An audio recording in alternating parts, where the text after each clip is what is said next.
Hello and welcome back. My name is Dr. Christopher Gennari, and this is Great Big History Podcast. In our continuing series of lectures called 10 Questions, today is 7 questions, a bit shorter of an episode, and it's China from 1945 to the present. So we start in 1949, China in 1949. What is China like in 1949? And it's Chiang Kai-shek and the nationalists are defeated. Chiang Kai-shek was the leader of the Republic of China before the Second World War and during the Second World War, having fought the Japanese to a bloody, devastating standstill. But after the war, he attacked Mao and the communists. He started the Civil War again that had been going on in the 20s and the 30s, and this time, the nationalists are completely defeated. Why? Well, the nationalists were seen as corrupt. Chiang had little legitimacy locally, and China was wrecked by World War II. So it was no real industrial capacity to fight another war. The people didn't want to fight another war, much less against other Chinese people. And basically, the nationalists, Chiang Kai-shek and the nationalists, just lost the support of the people. It's not that the people were loving communism. It's just they didn't like Chiang Kai-shek and the nationalists.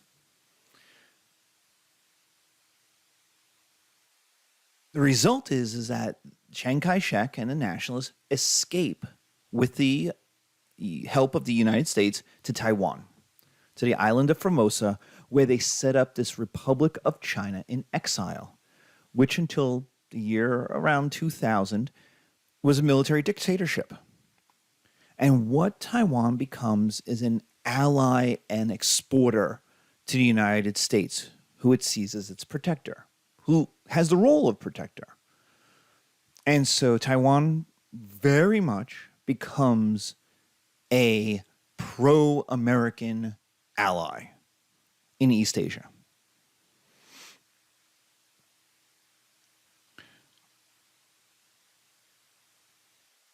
What about the mainland? Well, on the mainland, we get the People's Republic of China, led by Mao Zedong and the Chinese Communist Party, the CCP. That party is pro-Stalin. It's really, Mao is really a fanboy of Stalin. He likes Stalin a lot. We'll see how this plays out later. It's anti-Western. It's pro-agricultural.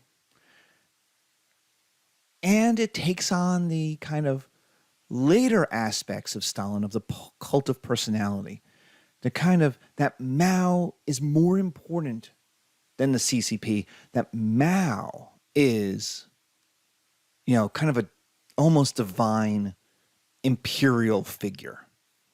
Now, he doesn't take on all the accoutrements of an emperor. He's going to be a communist. He's anti-Western and such. But at the same time, this cult of personality elevates Mao over the rest of the Chinese bureaucracy. The Chinese bureaucracy, the CCP, becomes integrated from top to bottom of society. It is involved in every part, from the federal government all the way down to the local town, mayoral decisions. So it's way more involved than the imperial system ever was. Next, Mao decides that he's got to industrialize China. China has to catch up. It has to recover from the Second World War, and it has to catch up to the West. It has to catch up to Japan. And so you have this Stalinist massive industrialization move that, like Russia, believed in near zero personal consumption. So the idea was the mass of Chinese people would work to industrialize China, but not reap any rewards from that, not make any money from it. Their lives wouldn't really get better from it because there would be no goods to buy. And the idea was if you had mass poverty for 10 to 15 years, then China, quote unquote, could get rich. And then later, the Chinese could get quote unquote rich. Now, rich in a communist society means the bountifulness of your social programs, of your housing, of your health care. Not necessarily the money in your bank account, though, that helps too. That if China is rich, the people can be rich and everyone will benefit from that. But to do that was this Stalinist belief. Remember, we talked about the 10-year plan, this idea that you had to not spend any money. You had to just make it. You had to make money. You had to save it for 10 years. And that would allow China to industrialize. Also, finally, the final aspect of the People's Republic of China was the mass destruction of the previous elite peoples. People who owned land, people who owned businesses, people who owned factories, the people who, maybe didn't like Chiang Kai-shek, but they benefited from the Republic. They benefited from the capitalistic moves since the end of the Qing dynasty. Those people, the equivalent of the kulaks in Ukraine, those people, like in Russia, and like in Ukraine, and like in the Soviet Union, were attacked and destroyed as a group. And 2 million people fled to Taiwan over the next few years. So you have a massive refugee crisis. And there's one place they go, Taiwan. I mean, there's some other places that could come to the United States a little bit, but there's one place that is perfectly happy to welcome these people, and that's Taiwan. Okay, so now we have the setup. We have 2 Chinas, the Republic of China and the People's Republic of China. We have the Republic of China, which is a military dictatorship and eventually will become a democracy, but only very recently. And then we have the communist cult of personality under Mao of the People's Republic of China. So we have 2 Chinas in the world. This is not actually, if you took my 101 class, that surprising. There are many Chinas in different times of history. The question is, which China will become the one China? That there's always the belief, and still that's true today, that China should be unified. The question, though, is which China will be the unifier? So we have warring states periods throughout history. We've talked about several of them in my 101 and my 102 classes. We are in a warring states period. The 2 Chinas are not technically, they are technically at war. And both call themselves the real China. So it's exactly like the warring states period back before the Han. But the People's Republic of China is considered to be China. When you say China, you mean the People's Republic, you mean mainland China. Why? Mostly because it's bigger. It's the mainland. It's the continent. It's when you look at a map, it's what you think of as China. And so that People's Republic needs to modernize. Mao looks at his country. It's got 800 million poor people, 1 billion poor people in it. Mass poverty. There's been no major economic growth in 50 years. And so what is needed is a Soviet-style 10-year jump. We kind of talked about this just a minute ago. And that's going to be called the Great Leap Forward. From 1958 to 1962, it is an attempt to rapidly modernize the agriculture and heavy industry of China to make China one of the big economies of the world, to catch it up. The problem for China for the last 200 years is it was behind, technologically behind, educationally behind, economically behind, militarily behind. And now, in one 5-year span, the energy of the people, the energy of these 600 million people, were going to be directed into making China great again.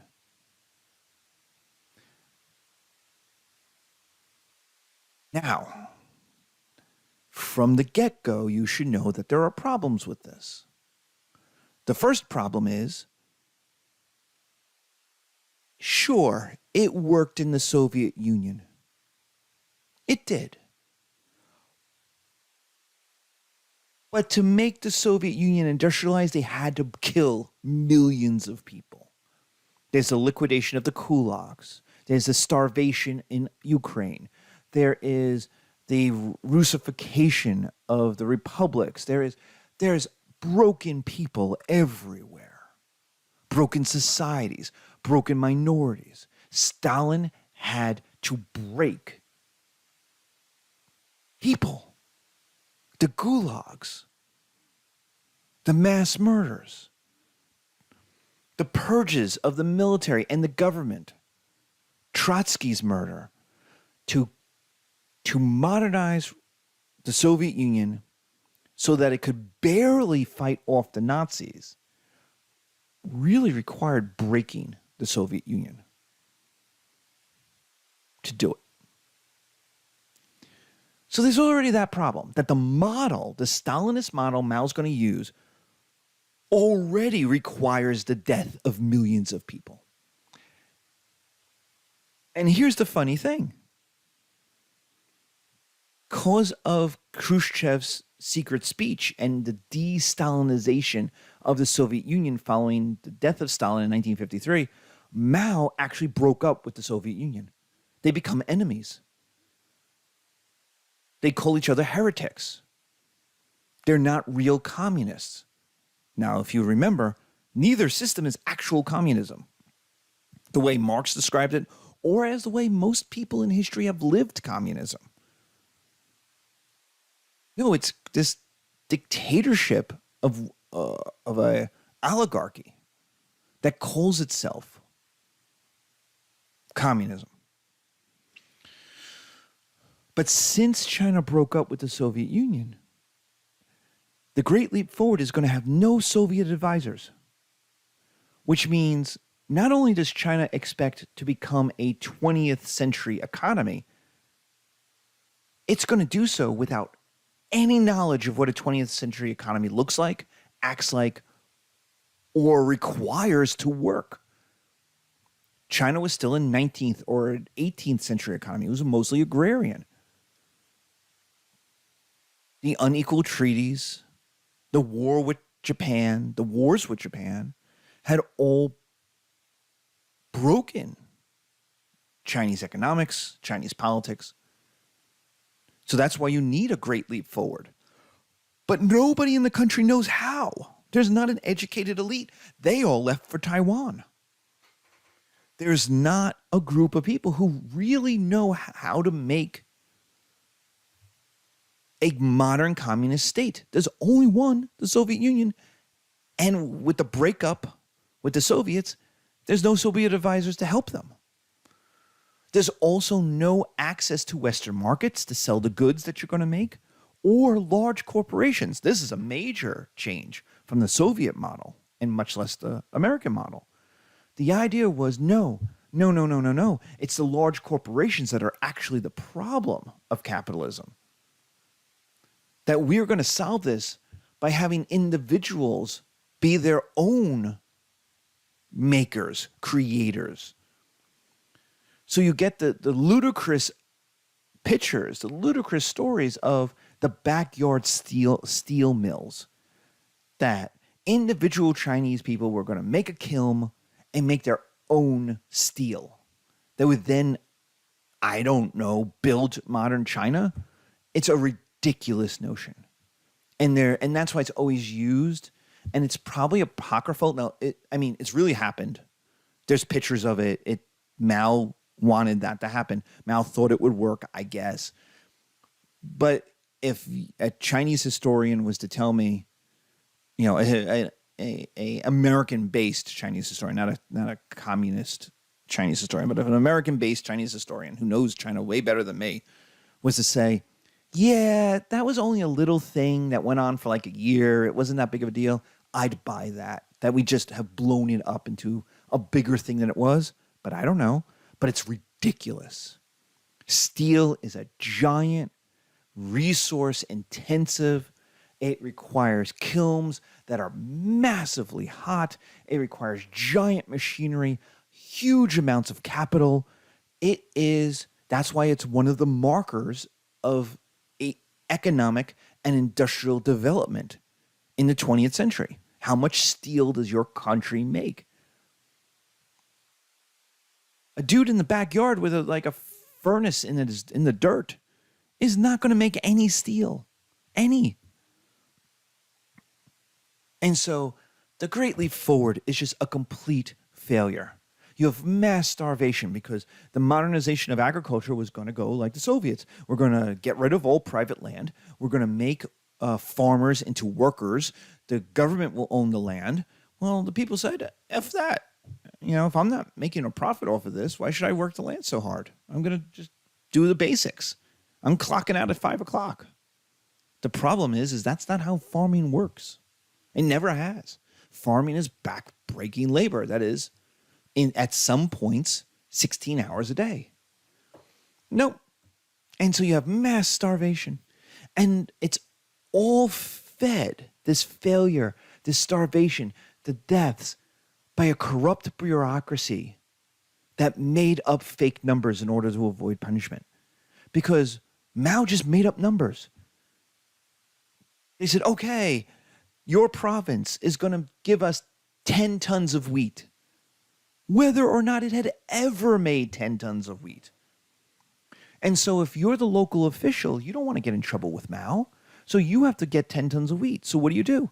You do one of two things. You either buy wheat from other provinces so that you eventually have 10 tons you could turn over. The problem with that is now the places that were selling it to you have less. So if they're not producing a surplus, you're borrowing from Peter to pay Paul.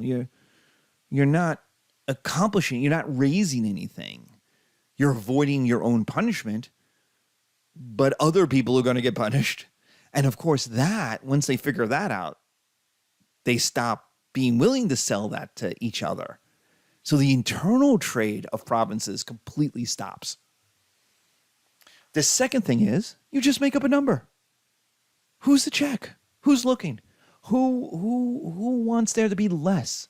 So when you get the letter for confirmation, how much wheat have you shipped to the capital? You say 10 tons, just like you asked. In fact, you say 12 tons or 15 tons to make yourself look better and get a promotion. But that means the federal government, that means the CCP at the toppest level, the Politburo, has no idea what the real amount of wheat is in the country, which means they expect there to be 15 tons from this province coming into the city. And guess what? There's not. There's 2 tons, 3 tons. But the paperwork says 15. But there's nobody investigating whether or not that's a real number. And so people starve because there is no wheat, because they just made up numbers on spreadsheets in order to avoid punishment. So it's just, there's no way a government can actually know what's going on in China. And that's still true today. That was true with COVID. It's still true today. Local officials want to avoid punishment, and so they do things to make themselves look good, but also to cover up things that go bad. But that means the highest level of government can't fix the problems because they don't know about it. They don't know what's real and what's fake. The result of which was 20 million Chinese people starved. The complete failure of the Great Leap Forward also meant an attack on the counter-revolutionary saboteurs. See, the CCP couldn't be a failure. It had to be capitalists. It had to be the kulaks. It had to be the Taiwanese. It had to be the nationalists. It had to be people who weren't really commies, you know, these fakers, these counter-revolutionaries. And so they murder another 2 million with show trials and executions. And you know, most of those were one group of peasants settling scores with another group of peasants. Hey, you know Jim who screwed me on the deal with our cows last year? Well, when the communist official comes in and goes, so who isn't living up to their wheat production? Jim over there isn't. He's going to tell you he is, but I watch him. He's been a neighbor of mine. He likes Chiang Kai-shek. He secretly wants to move to Taiwan. He didn't give any of his product to the Communist Party. See, you're just going to have to go into and he's going to not admit it, so you're just going to have to torture him. Sorry, Jim. That's 2 million people in like show trials, in witch trials. The backyard quote-unquote steel mills are a complete and foolish disaster that make everybody look stupid. And that's a problem because Mao now looks like an old loser. Now, he's too famous to be murdered, to be executed. You can't kill him. He's too famous. Remember the cult of personality? But he now looks like this doddering old man. Yeah, he was a great guerrilla leader, but he obviously doesn't understand economics. And so he gets pushed aside. But he's kept by the CCP as this inspiring figure. The idea that, oh, we can wheel him out when we want, make him wave to the crowds, and people go, oh, Mao, you're so great. And we'll do propaganda about how great Mao was and how he's the father of the country. You know, very kind of a communist George Washington, right? The father of the country, the one man who could save the people, you know, all of this stuff, right? And so the young people who are getting all of this stuff in school, they're reading Mao's little red book of his quotations. They're reading On Guerrilla Warfare. They're learning about how Mao stayed, led the communist army for 20 years.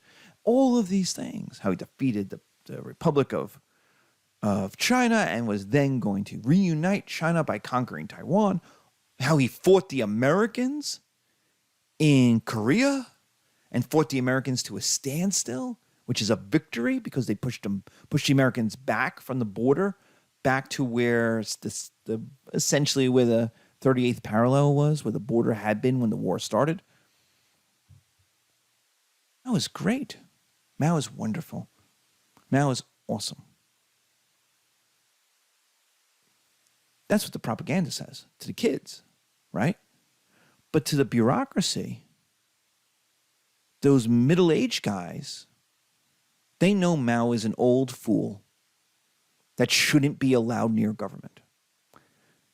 So they just kind of put him into retirement. They put him on ice, wheel him out to wave at people, and just hope he doesn't cause any trouble. Well, guess what? He causes trouble. And that is the Cultural Revolution. So what is the Cultural Revolution? It is Mao striking back. Mao did not win the Communist Revolution. He did not defeat the Nationalists. He did not fight off the Americans. He did not change China in order to be pushed into a closet and treated like some, senile old man. And so what he does is he uses his cult of personality, his little red book, to attack the reformers, to attack the people who are trying to push him aside, to attack that younger generation of leaders. Because the weird thing about the Cultural Revolution is how it breaks down.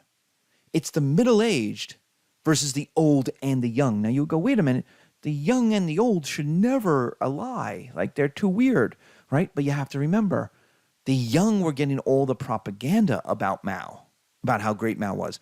And the oldest communists were the guys who fought with Mao, who remember the world before the Communist Revolution, who were like, look, yeah, the Great Leap Forward sucked. I'm with you.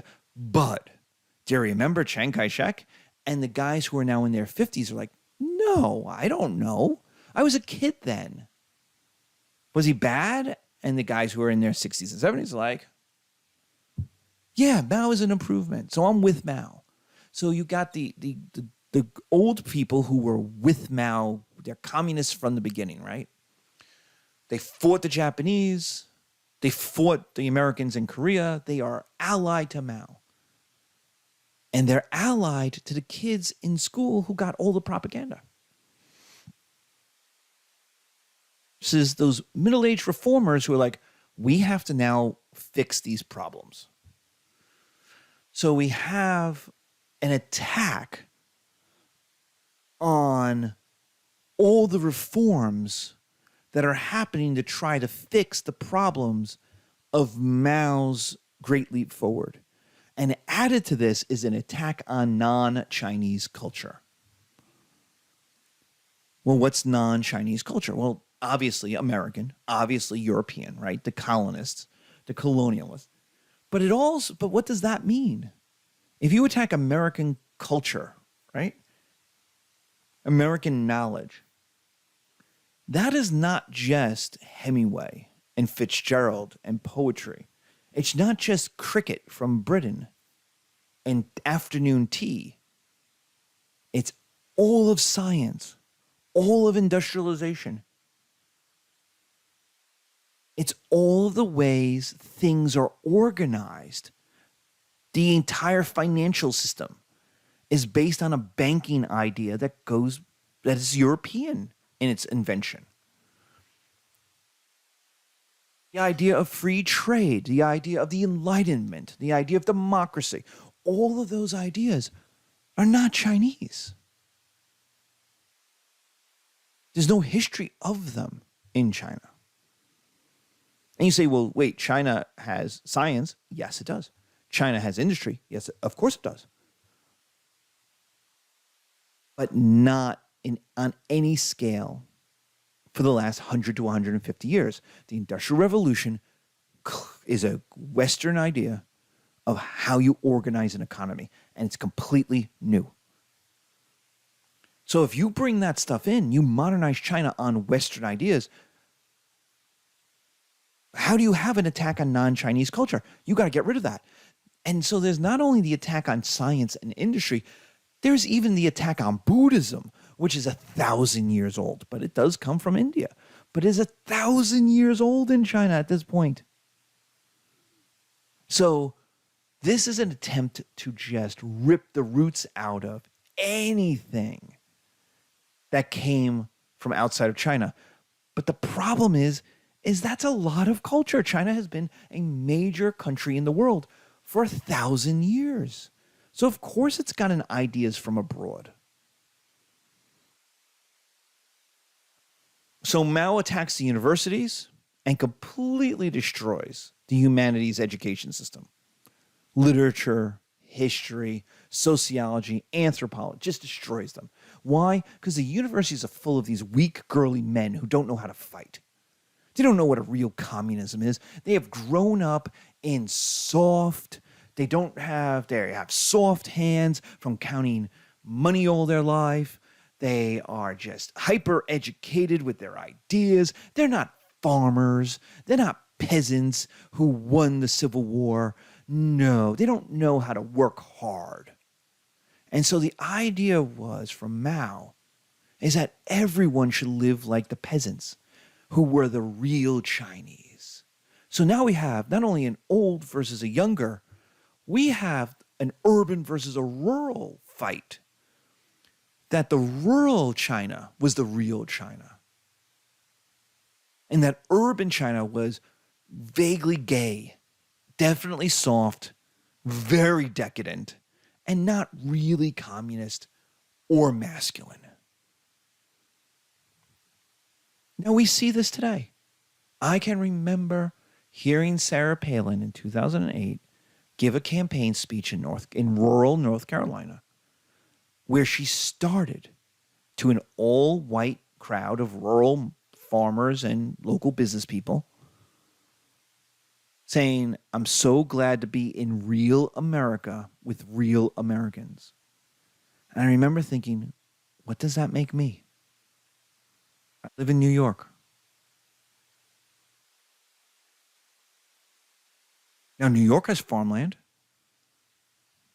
Most of New York is farmland. But if a rural farmer in North Carolina is a real American, what does that make us in urban America, in educated America, in, work with our brains America? What does that make us? And that's the Cultural Revolution. It's this dividing of people over these kind of internal dislikes of each other, internal differences, because there's nothing else. They're all Chinese. It's not racism. It's just they're all Chinese. And so it's privileging one group as the real Chinese, the real people who live the right way, who have the right values. And you see that in America all over the place. 100 million people suffered. 1 million people are executed as kind of counter-revolutionaries, as non-believers in Mao and the greatness of Mao's ideas. Of people who wait a minute, maybe we shouldn't get rid of Buddhism. Those people got shot. 10 million people starved. It was a cultural civil war where communists versus reformers, cities versus the rural, the old and the youth versus the middle-aged, the masculine, quote unquote, versus the feminine. Now masculine did not mean male. Remember, in communism, all people are created equal. But there's the gendered idea of what a real man is supposed to be. And so the masculine, you're strong. Look at if you're watching the video, look at our video. We have this, large,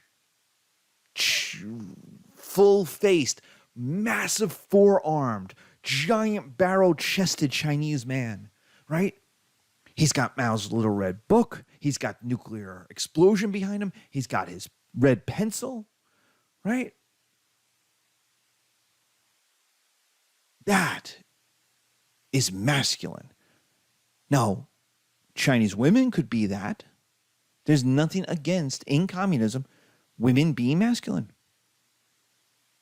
Nor is there any reason why men can't be feminine. And that's the attack, not on the body, male versus female, but on the value system, the behavior.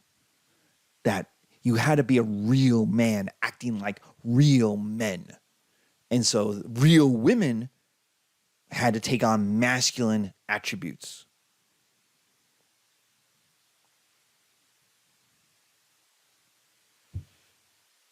So and we talked about this in the 19th century. We talked about this before the First World War. It's always this hyper worry of conservatives, of the people who don't want change. They always think the next generation of men are gay, or gayer, or weaker, or more decadent. Because the next generation of men don't live the same way as the previous generation of men do.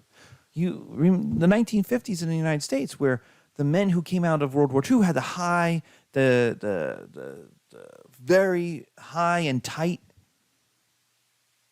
haircut. And what did their kids do? In the 60s, they grew their hair out long. There's the musical Hair, about growing your hair.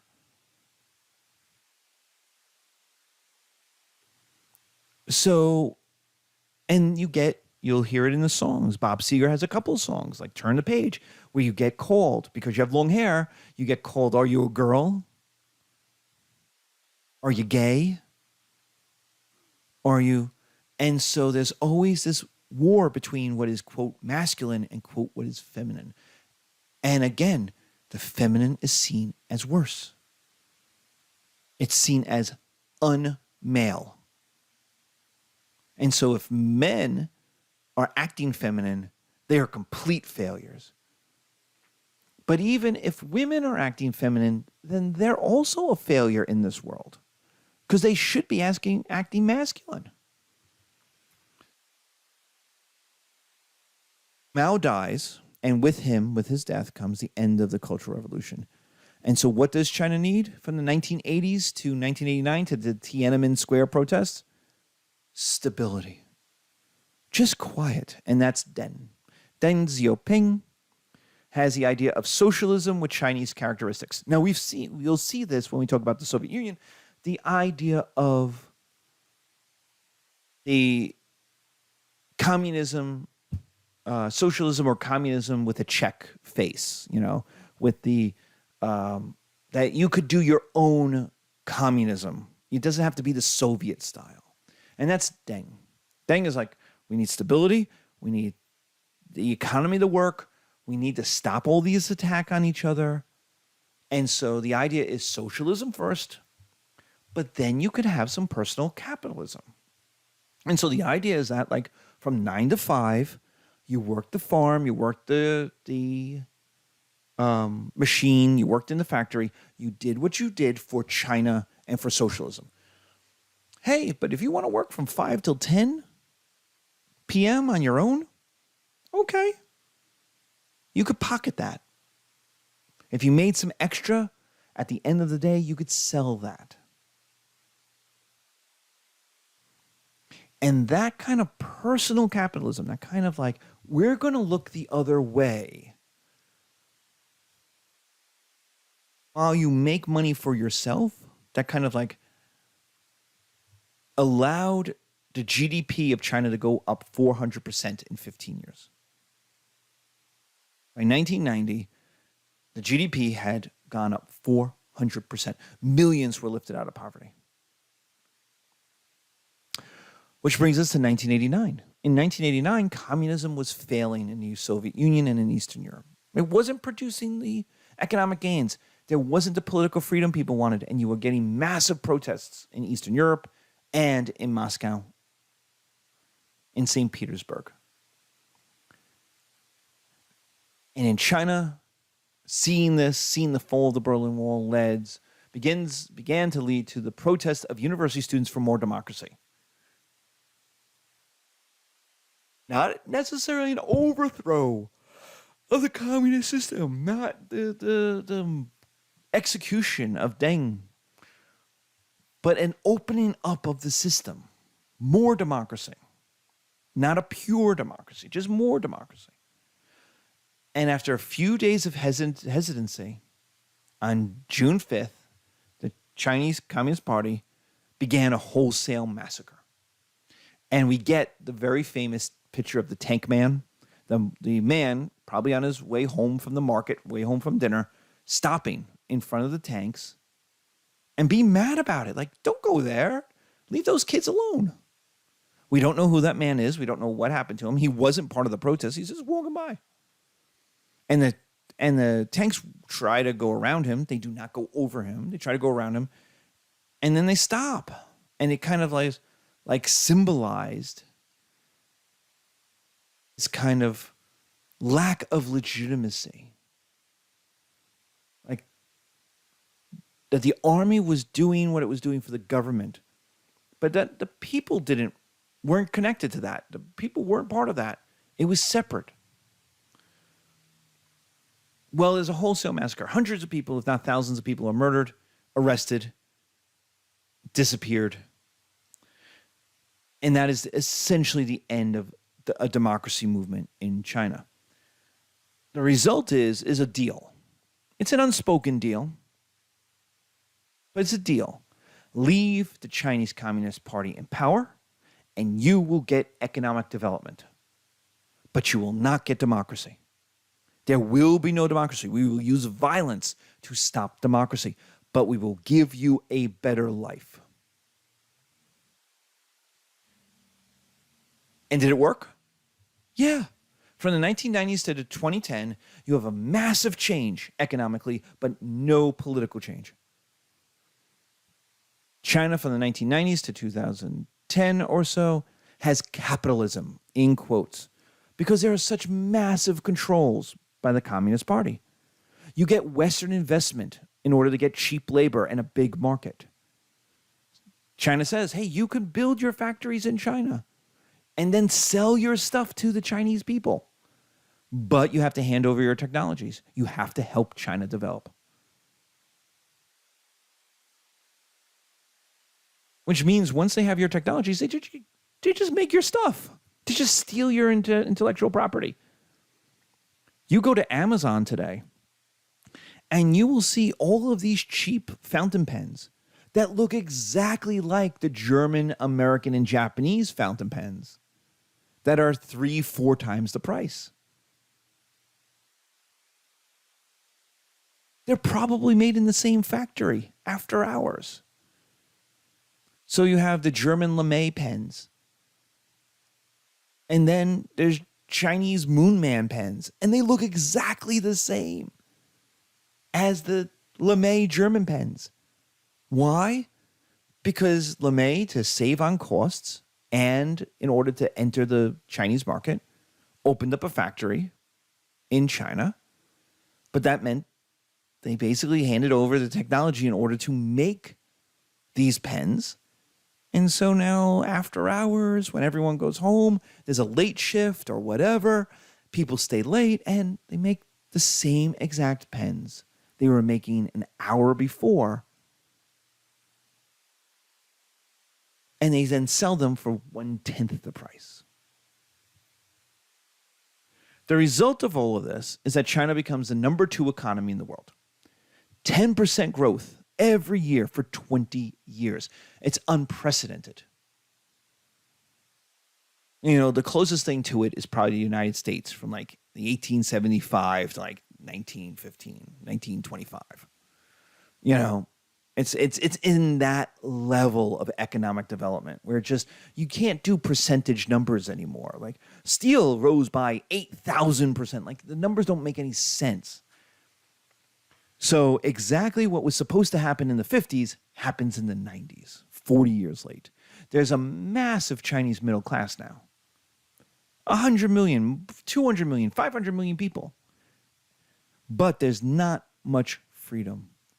There's government control of the economy, of knowledge. And so for the government, the economy comes first, Westerners come second, and the people come last. We saw this with COVID. The economy came first, Western factories, Western investors came second, the people came last. And culture is heavily monitored. So you don't get much freedom, you get government control of the economy, and culture is heavily monitored. Internet, books, education are all censored. You are not allowed to criticize, much less reject the Communist Party. You're not even allowed to call Taiwan, Taiwan. It's Chinese Taipei. Or that ugly thing across the strait. You know, it's not Taiwan. And so those who gain wealth study abroad. You need wealth to study abroad, travel abroad. And those people live a different Chinese life than those inside China. The Chinese people who are able to travel, able to see the world, able to gain access to an internet that is not controlled by the CCP, see a different world. They live in a different world than the people who stay in China and never leave. So China has created within its borders an entire different world, a different internet, a separate everything. In fact, we're going to talk about it later in our world culture, cinemas and Disneylands. They create their own Disneylands. They create their own theme parks that don't have to interact with the theme parks outside of China.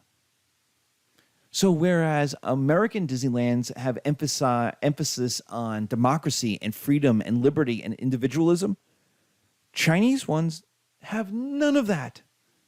None. So if you're a Chinese person, Chinese citizen outside of China, you live in literally a different world than the people who live inside of China. Is China a superpower? Heck yeah, it is. I mean, come on. It's the second largest economy. It's the largest army in the world. It's the second largest population, which just happened. In my lifetime, China had always had the largest population, and now in April 2023, the UN declared that India had the largest population, had just passed it, which tells you China is getting older, and the one child policy meant that the population of China is going to shrink. Meanwhile, India keeps having babies, which is good for the future, but bad for the present because children eat your economic gains. That's the exact reason why China had the one-child policy. They are the second best at cyber war, which is the future of war. They are the second largest space industry. Oh, they're second best at cyber war behind the Russians, though that might not be true anymore. Russian cyber war has definitely taken a hit since the Ukrainian war started. They might be second to the Americans. I mean, the American cyber war has been crazy in the Ukraine. You see this past couple of years. So, but they're second best. They're clearly in second place. And when I used to teach that, the Americans, we were down the list. But the last couple of years, you got to hand it to the Americans. And it used to be the Russians, but the Russians are not doing so well right now in terms of cyber war. So they have ownership of weak but loved Western brands, Volvo, AMC Movies, Smithfield Pork Products, GE Appliances, not GE, the computer or jet engine maker, but the appliances. So they make your refrigerator, GE a refrigerator, GE washer and dryer. Those are made in China. Those are owned by a Chinese company. They have 500 billionaires, number 2 in the world. They're the only country spending money in Central Asia or Africa to build new infrastructure and new resources. They're the only one. Neither Europe or the United States is putting any serious money into either Central Asia or Africa, where there are massive resources that are needed for the world economy. Chinese financial money dominates the world finance. Top 4 banks and 19 of the top 100 are Chinese banks. Only 12 of the top 100 are American banks. But more importantly, the money that is sloshing around is a lot of it's Chinese money. It was so much Chinese money that it blew up the mortgage market in 2007, 2008. This was done by a podcast that was part of NPR called The Giant Pool of Money. They showed just how much money was being generated in China. And it has to find an investment. It has to go somewhere. It can't stay in China. So it has to be invested abroad. And American financial companies like JP Morgan and Goldman Sachs said, give it to us. We'll make you money. But there was so much money, you couldn't invest it in just ordinary, regular stuff. So you start investing it in crazy stuff. So the universities, Chinese universities produce some of the best engineering programs in the world. Chinese architecture, engineering, is some of the best in the world. So China is a superpower, and it looks like the United States in 1900. It's huge, rich country, and it's dependent on other world systems. It's dependent on world trade. It's dependent on world finance. It's dependent on world companies. You buy Volvo, why? Because Americans know Volvo. So they'll buy a Volvo.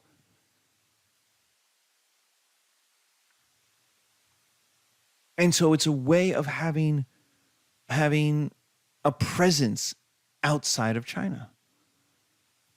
Americans did the same thing. Same thing.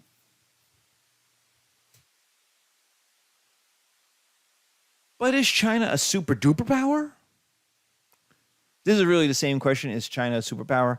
The problem is that I had a couple of students who were like, this is the same question. I'm like, yeah, but you'll see the answers that will be different. And It didn't work. So I have to make a new question. So is China a super duper power? Heck no, it's not. No. It's yes, it has a lot of money. It's got a large army that can't be exported anywhere. They only have 2 aircraft carriers, only 3 foreign bases, and they have 30% of the technology of the United States. They just don't have the tanks. They don't have the helicopters. They don't have the artillery pieces. They just don't have it. They have a lot of people,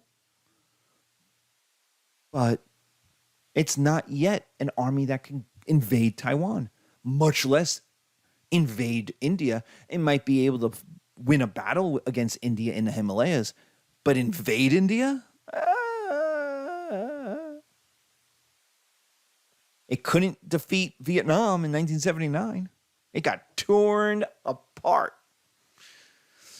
Now, this today is a very different China, but at the same time, it's a large army that can't go anywhere. The entire system is closed off to information. Sharing, updating, analysis, critique, reforms, and improvements are hard because why? We go back to the Great Leap Forward. Nobody knows what the truth is. All these different bureaucracies are lying to each other, and they know they're lying to each other. That's how the Soviet Union worked. It was the same way. Everybody lied to make themselves look good, which meant nobody knew the truth, which means how do you reform? And if you want to reform the system, there's plenty of roadblocks. There's plenty of conservatives who are like, no, I don't want to change. Things are fine the way they are. So the entire system, you can't fix it if there's a problem. You can't critique it if there's a problem. So there's no improvement or reform to it. There's lots of spending of money on foreign aid in Africa and Central Asia, but almost no friends. Really, only North Korea likes China. And it's really, that's a historical relationship that doesn't get you much. North Korea is kind of like your crazy cousin who could start a fight in a bar and drag you into it. That's not, having North Korea as your bestie friend on the world stage is not necessarily a ringing endorsement for a great power. But they buy stuff in Africa. They build roads, they build ports, and then they turn around and they say, these are the terms, and they're screwing these people. Or they're demanding it back, or whatever it is. They're not getting any friends out of it. In fact, they talked about, we're going to have a bigger presence in the South China Sea. All it did was scare everybody. The Philippines, Vietnam, Japan, all came to the United States and said, help us, United States. Nobody on a foreign policy, foreign international scene trusts the Chinese. Nobody sees them as a friend. Even the relationship with Russia is one of convenience against the United States. But remember, President Xi said to Putin, we have a friendship with no bounds. And then Putin invaded Ukraine, which is very similar. His argument is very similar to the argument for China invading Taiwan, for mainland China invading Taiwan. And he went to President Xi and he said, see, we're just like you. We're reuniting our country. Give me lots of missiles. And Xi said, I don't know about that. I got an American diplomat here talking about trade and technology and moving Apple out of China and things like that. I don't know. That when push comes to shove, China's not as friendly to Russia as Russia needs, certainly. And is Russia really friends with China? We don't know. We'll see. It's the new relationship is a year old, 2 years old at most. And it's between two dictators, Putin and President Xi. Will it outlast two men who are in their 70s? Is it going to outlast either of them? I don't know. There's never been friendship between the two societies. There's been war, border wars, even between Khrushchev in the 60s and Mao. There's a giant border war all throughout the Northeast Asia. So in the 60s. And so, you know, it's a lot of money that gets no return. China doesn't have any real artists other than Weiwei. And he's anti-communist party that are world famous. There's no artists besides Weiwei that are world famous. And I know if you know your Chinese artists, you'll be like, oh, what about this guy? What about this guy? What about this guy? One, a lot of the guys you'll say, what about this guy? Live outside. They're Chinese, yes, but they live outside of China. Just like we talked about Russia and the early Soviet Union during the 1930s. But if you asked a regular person in America, an educated person in America, most people won't know who they are. They'll only know one guy, Weiwei. He's won awards. When he does an exhibition, it's a big deal at a major museum in New York or Philly or Boston. He's it. That's it. The Chinese movie industry is very large.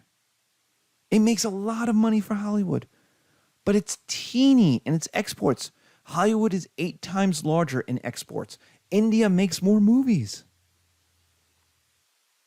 So the Chinese movie industry makes a lot of money for other people. But they can't sell their movie. Nobody wants to buy their movies anywhere else. Scientific journals, they're all censored. So they have no respect. Few international students go to Chinese universities. Few Americans say, I got to go to China for a good education. While there are plenty, the largest number of international students in America are Chinese citizens who have come to America. The Chinese humanities departments have never recovered from the Cultural Revolution. I had an argument with a student who didn't like the portrayal of the universities are great. They have great engineering programs. Well, that's what the USA Today says. Yeah, has a great engineering program. Where's its history department? Where's its sociology department? Where's its literature department? Oh, those don't count. Well, they don't. They don't.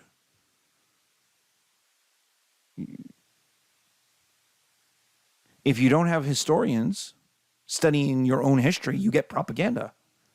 If you don't have sociologists studying your people, you don't know what's going on with your people. If you don't have anthropology, you don't have your ancient history, your cultural history. You know, the humanities tell you who you are. And literature, I mean, come on. So you end up with a lot of books, but not any appreciation of it. So it lives in a vacuum. So then it's just words. It's not literature. Even COVID, China couldn't make a vaccine as good as the West.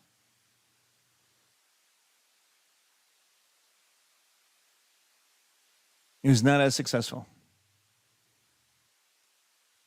But nobody knows how many Chinese people died from COVID. You have no idea. It turned out that despite being something like 5 times the size of America, suspiciously for a lot of time, whatever the number was of reported deaths in America was, China was underneath that. Oh, 200 deaths in America? It was 126 in China. Oh, 150 deaths in America. Oh, it's 98 deaths in China.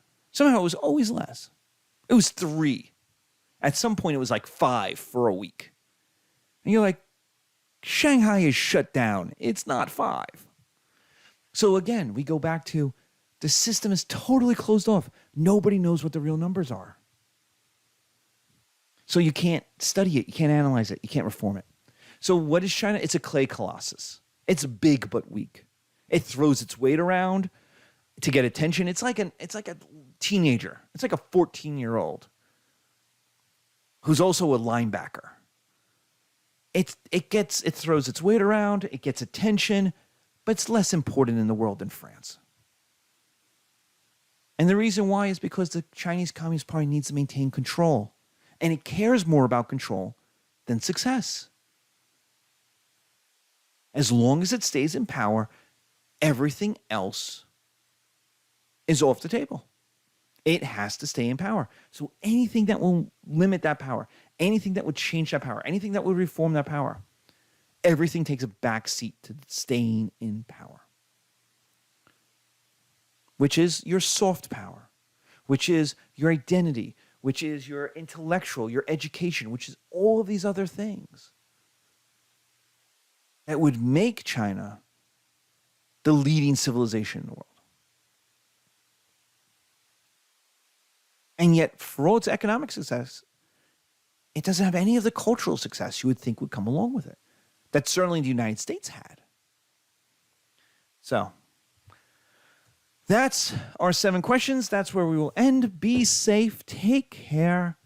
That's China from 1945 to the present. Take care.